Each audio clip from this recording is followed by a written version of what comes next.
साकारलेलं आहे. खूपच सुंदर उपक्रम आहे. शैलेंद्र एज्युकेशन सोसायटीला 50 वर्ष पूर्ण झालेली आहे. सुवर्ण महोत्सव आहे.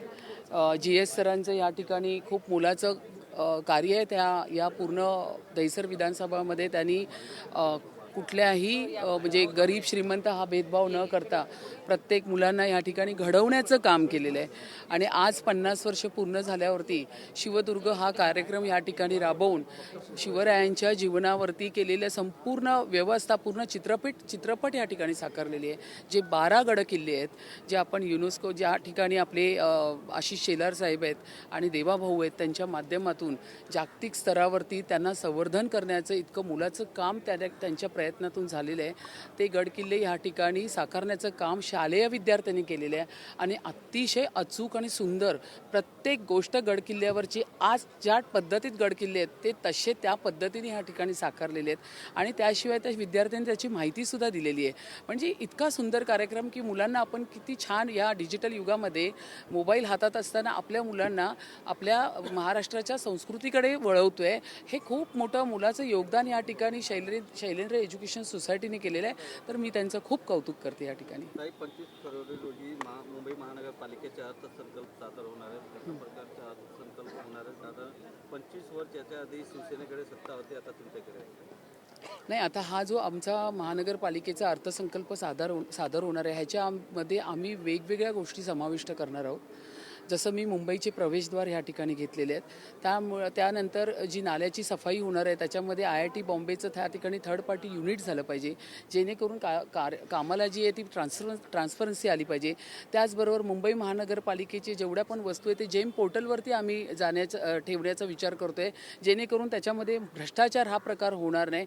असे वेगवेगळे आम्ही विषय घेऊन मुंबई महानगरपालिकेच्या अर्थसंकल्पामध्ये समाविष्ट करणार आहोत. काल राजावाडी हॉस्पिटलमध्ये तुम्ही अचानक भेट दिली होती, काय ह्याच्या अगोदर मी शताब्दीमध्ये दिली, आता मी राजावाडी हॉस्पिटलमध्ये दिली. शताब्दीमध्ये ज्यावेळी व्हिजिट केली त्यावेळी मला लहान बाळांचे पाळणे दिसले नाहीत, त्यामुळे त्यानंतर मला वॉटर फिल्टर त्या ठिकाणी दिसले नाही. काल मी राजावाडी हॉस्पिटलमध्ये गेली तर मला ते जे रुग्णांना जेवणाचं ताट मिळतं त्याच्यामधली चपाती मी त्यांना सांगितली ही तुम्ही खाऊन दाखवा, अशा पद्धतीतून तुम्ही रोटी ह्या रुग्णांना देतात आहे.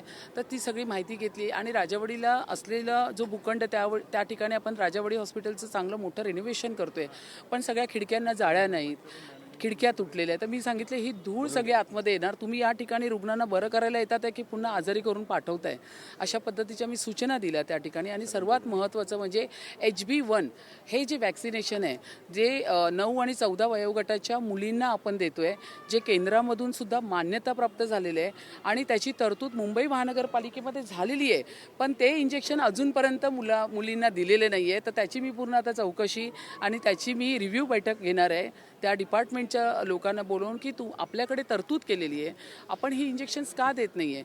आज जर आपण सर्वायकल कॅन्सरचा जर विचार केला महिलांच्या बाबतीत तर 20-25 महिलांमध्ये एक महिला सर्वायकल कॅन्सरने आज त्रासली जाते.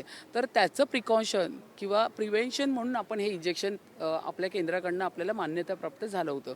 तर HB1 इंजेक्शन हे सगळ्या मुलींना गेलं पाहिजे 9 ते 14 वयोगटातील, त्याचा पूर्ण मी आढावा घेणार.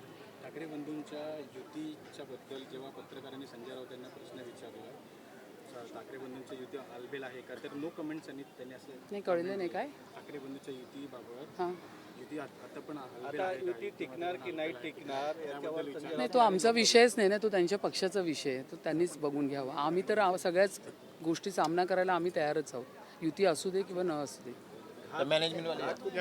आणि सर्वात महत्त्वाचा विषय म्हणजे मी तुम्हाला आता मी पत्र पण दिलं आहे, त्याची मी पूर्ण माहिती घेते. 5 वर्षापासून राणीच्या बागेमध्ये जो सिंहासाठी पिंजरा तयार करून ठेवला होता आणि गेले 5 वर्ष मुंबईकर सिंहाची वाट बघत होते, सिंह आणि सिंहिणी.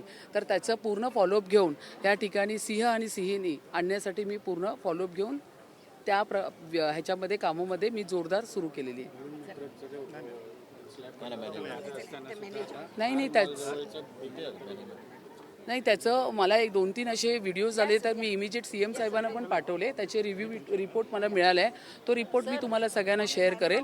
तर त्यांनी सांगताना सांगितलं की पॅराफिट वॉल आपण बांधत असताना जे पाठीमागे संपूर्ण शिगा असतात किंवा ते हळूहळू ती लेवल होत असते. तरीसुद्धा ह्याच्यावरती माहिती घेऊन मी बोलेल, पण ह्याच्यावरती पूर्ण लक्ष CM साहेबांचं मेट्रोचं MMRDचं पूर्ण लक्ष आहे.